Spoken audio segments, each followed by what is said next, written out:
Well, the stakes couldn't be any higher for the 14 fighters involved, all hoping victory will eventually lead to a world title shot. With the big night fast approaching, Ian Darke has been at the weigh-in.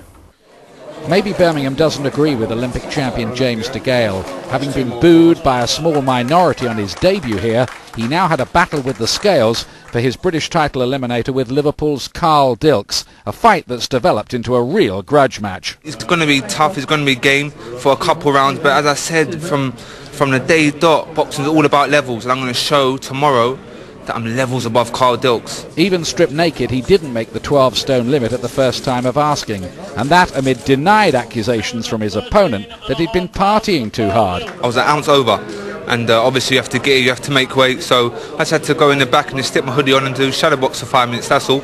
I was an ounce over, so they made me get off. It's not a problem, not a problem. British heavyweight champion Chisora was playing the saucy showman ahead of his rematch with Commonwealth champion Sam Sexton of Norwich.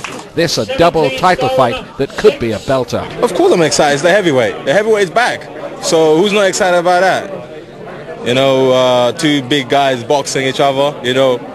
He's a good athlete, I'm a better athlete than him, so we should be excited. That's the best way to be, and the underdog, you know, then they pull off the surprise. But that's not a surprise, I mean, God knows why I'm an underdog. Who's Derek ever fought? Nobody. Nathan Cleverly may be a maths graduate, but he was certainly dishing out the verbals to his European light heavyweight title challenger Karo Murat, who grew up in war-torn Iraq. A battle of unbeaten fighters, this one. There's a bit of needle between us. He said a few bad words in the build-up, disrespected me, said he's got no respect for me. So we'll see on the night, and you know, I'm out to make this guy have respect for me at the end of the night. So that was the weigh-in here. What about James DeGale? There's been a war of words ahead of this fight.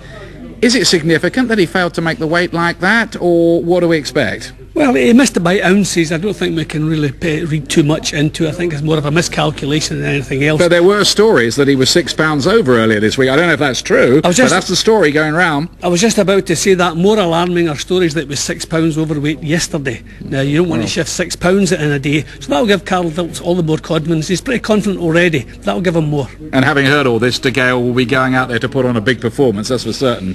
Yeah, well, he wants to be a star. I mean, everything about him shows you he wants to be a star, and he'll want to start tomorrow night. Of course, one of the fights I'm really looking forward to is Kell Brook. So exciting, from the same gym as Nassim Hamed, Johnny Nelson. He's been wiping out opponents, but this is a significant test. Experienced, crafty opponent in Michael Jennings. Yeah, we feel Brooks is special, but let's face it, he's had things pretty much his own way throughout his career. Against Jennings, he won't have things his own way. Jennings is a genuine world-class performer. This is a tough one for Brooks. If he shines against Jennings, then he is special. It's a fantastic bill here. I've never known one with so much depth. It's one every boxing fan will want to see. Oh, that's for sure. Is it a case of final hurdle crossed now? They've all made the weight. I think physically for every fighter now, they're all relieved and they're happy that side of it's done. This is the last time that we have any impression on their opponent. This is the last time we'll see each other before the bell goes. What's your take on James DeGale? Slightly over. I think it's more a bit of kidology going on there. I don't think it's a big deal, a few pounds, but I think physically they need to make sure he needs to make sure he intimidates him.